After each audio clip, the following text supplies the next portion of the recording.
السلام علیکم۔ اللہ تعالیٰ ہم سب کو اپنے حفظ و امان میں رکھے۔ میرے چینل مشتاق کھچی خان کو سبسکرائب کریں، لائک کریں، شیئر کریں۔ آئیے چلتے ہیں اسلامی ویڈیو کی طرف۔ تو یہ بزرگ تھے تو حضرت سے عرض کی گئی حضرت کوئی نصیحت کریں۔ فرمایا سن پھر میری یہ بات یاد رکھنا، جب تم لوگ گناہ کرتے ہو نا تو دو حالتوں سے حالی نہیں ہوتے۔ پہلی حالت جب تم گناہ کر رہے ہوتے ہو تو یہ تمہارا گمان ہوتا ہے، یہ بات تمہارے خیال میں ہوتی ہے کہ میرا اللہ مجھے دیکھ رہا ہے۔ حضرت جو بڑا کمزور سے کمزور ایمان والا ہے نا، وہ بھی جب گناہ کرتا ہے کسی نہ کسی جگہ اس کے بھی اندر یہ دیا جل رہا ہوتا ہے کہ خدا دیکھ رہا ہے۔ جیسے وہ لکھا ہے نا، جب زلیخا نے جناب یوسف علیہ نبی علیہ السلام کو دعوت گناہ دی تو وہ جو اس کے بت تھے نا، تو اس نے اپنے بتوں پہ وہ کپڑا ڈال رکھا تھا۔ جناب یوسف علیہ السلام نے اس کو مخاطب کیا، پوچھا آپ نے، اور وجہ یہی تھی کہ یہ باز آ جائے اپنی ارادے سے۔ آپ نے فرمایا یہ تو نے اپنے بتوں پہ کپڑے کیوں ڈال رکھی ہیں؟ اس نے کہا یہ میرے خدا ہیں، مجھے شرم آتی ہے ان کے سامنے اس طرح کا فعل کرتے ہوئے۔ آپ نے فرمایا تجھے پتہ ہے کہ یہ پتھر اور مٹی اور گارے سے بنے ہیں، یہ دیکھتے نہیں، یہ سنتے نہیں، اگر بلاؤ تو آگے سے جواب نہیں دیتے، تو پھر بھی اس نے کہا جو بھی ہیں تو میرے خدا نہ، مجھے شرم آتی ہے ان کے سامنے گناہ کرتے۔ آپ نے فرمایا تجھے اپنے مٹی پتھر کے خداؤں سے گناہ کرتے ہوئے شرم آتی ہے، تو میرا خدا تو وہ ہے جو دیکھتا بھی ہے، جو سنتا بھی ہے، جو اول بھی ہے، جو آخر بھی ہے، جو ظاہر بھی ہے، جو باطن بھی ہے۔ جو کمزور سے کمزور ایمان والا بھی حضرت جب گناہ کرتا ہے نا، اس کے اندر بھی کہیں نہ کہیں یہ دیا چل رہا ہوتا ہے کہ اللہ دیکھ رہا ہے۔ آپ نے فرمایا جب تم گناہ کرتے ہو تو دو حالتوں سے حالی نہیں ہوتے۔ پہلی حالت وہ یہ ہے کہ جب تم گناہ کر رہے ہوتے ہو تو تمہارا یہ گمان ہوتا ہے، تمہارا یہ خیال ہوتا ہے کہ میرا اللہ، تو فرمایا پھر تو بڑا دلیر ہے کہ تجھے پتہ بھی ہے کہ تیرا اللہ دیکھ رہا ہے تو پھر بھی گناہ کر رہا ہے۔ فرمایا بڑا تو دلیر ہے، تو بڑا دلیر ہے پھر کہ تجھے پتہ بھی ہے کہ تیرا خدا تجھے دیکھ رہا ہے تو پھر بھی گناہ کر، اتنا تو دلیر ہے، تجھے کوئی خدا سے خوف نہیں، پولیس سے تو ڈرے، لوگوں سے تو ڈرے۔ دیکھیں نا حضرت جی، یہ چھوٹے چھوٹے مال ہیں، یہ چھوٹے چھوٹے سٹور ہیں، ان پہ کیمرہ لگا ہے اور لکھا کیا ہے، خبردار کیمرے کی آنکھ آپ کو دیکھ لو۔ یہ ہے ہمارے ایمان کا حال حضرت، کیمرے سے تو ڈرتے ہیں، اللہ سے نہیں ڈرتے۔ اللہ حضرت جی میں نے کئی جگہ یہ دیکھا ہے، کیمرہ لگا ہے پیچھے، کنیکشن کوئی نہیں ہے، کئی جگہ میں نے دیکھا کیمرہ لگا ہے لیکن کنیکشن۔ فرمایا جب تو گناہ کرتا ہے دو حال ہیں، پہلا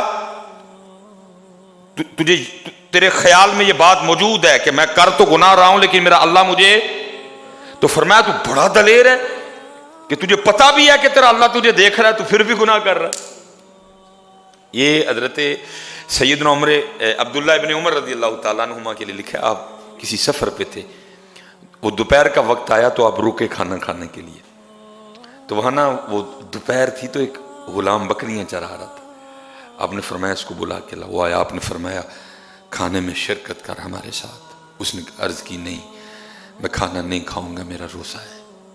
آپ نے فرمایا اتنی گرمی میں، اتنی دوپہر میں بکریاں چراتے ہوئے تو نے روزہ رکھا ہوا ہے؟ اس نے عرض کی جی ہاں۔ آپ نے اس کا امتحان لینے کے لیے نا کہ یہ سچا ہے اپنی بات میں کہ نہیں، آپ نے فرمایا جو اتنی بکریاں ان میں سے ایک بکری میرے آگے بیچ دے۔ اس نے عرض کی حضور میں بکری نہیں بیچ سکتا۔ فرمایا کیوں؟ یہ میرے مالک کی ہیں۔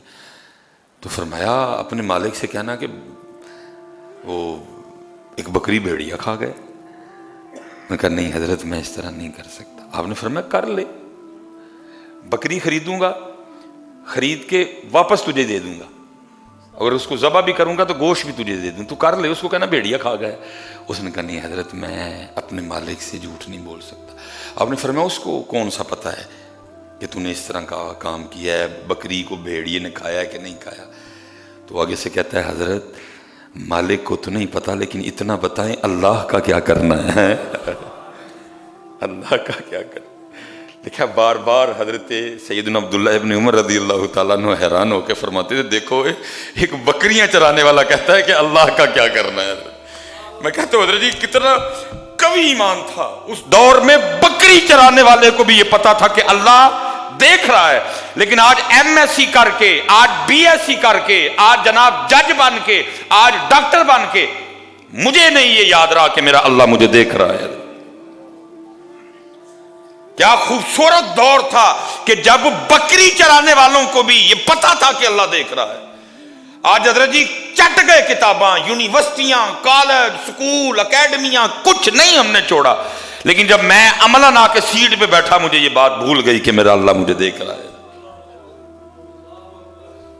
وہ ڈاکٹر جس کو پتا ہے ڈیلیوری نارمل ہونی ہے, لیکن اس کو پتا ہے وہ باہر والوں کو نہیں پتا. کبھی آ کے کہتی ہے بچہ اس طرح ہو گیا, کبھی کہتی ہے بچہ اس طرح ہو گیا, کبھی کہتی ہے ماں اللہ بالکل ٹھیک ہے سارا کچھ حضرت, لیکن کیا ہے نارمل کے پیسے کچھ اور ہیں, آپریشن کے پیسے کچھ اور ہیں. ٹھیک ہے بھائی ڈاکٹر میاں ان کو تو نہیں پتا, وہ سادہ ہیں, لیکن اللہ کو تو پتا ہے. یہ بتا جب تو اللہ کی بارگاہ میں جائے گا یا جائے گی تو پھر اتنا بتا جا کے اپنے اللہ کو کیا جواب دینا ہے. آپ حیران ہو کے کہتے ہیں, فرماتے ہو وہ دیکھو بکریاں چرانے والا کہہ رہا ہے کہ ابن عمر اللہ کا کیا کرنا ہے, اللہ تو دیکھ رہا ہے نا. دیکھا آپ واپس گئے, آپ نے اس کے مالک کا پتہ کیا, اس کو خریدا, اور خرید کے آپ نے اس کو آزاد فرما دیا. فرمایا دو حالتیں ہیں, پہلی گناہ کرتے ہوئے تجھے یہ گمان ہے, کہیں نہ کہیں یہ بات تیرے اندر موجود ہے کہ تیرا اللہ تجھے بڑا دلیر ہے, کہ تجھے پتا بھی ہے کہ تیرا اللہ تجھے دیکھ رہا ہے اور پھر بھی تو گناہ کر رہا ہے. یا پھر دوسری بات یہ ہے کہ تو یہ سمجھتا ہے کہ یہ چھت ہے, یہ دیواریں ہیں, دروازے کو کنڈی لگی ہوئی ہے, کوئی بھی نہیں, مجھے کوئی بھی نہیں دیکھ رہا. اگر تو یہ سمجھتا پھر تو کافر ہو گیا. لیکن میں نے کہا حضرت یہ وہ باتیں تھی جو بالکل ابتدا میں پڑھائی جانی تھی. علم یا علم بی ان اللہ یرا, کیا تو نے نہ جانا کہ اللہ دیکھ رہا ہے, یہ ابتدا میں پڑھائی جانی تھی. اگر حضرت یہ باتیں پڑھائی گئی ہوتی نا کبھی, آج نہ کو رشوت دیندہ تے نہ کو رشوت, آج تانوں دودھ بالکل خالص ملتا, آج دہی چ کوئی اڑا روڑ نہ پندا حضرت, آج بکرے کی جگہ کوئی کتا نہ کھلا دیتا, آج حضرت جی بکرے کی جگہ کوئی گدھا نہ کھلاتا. وجہ کیا؟ ون واز اے تھسٹی کرو, ون واز اے تھسٹی کرو, ون واز اے تھسٹی کرو. وما علینا الا البلاغ المبین.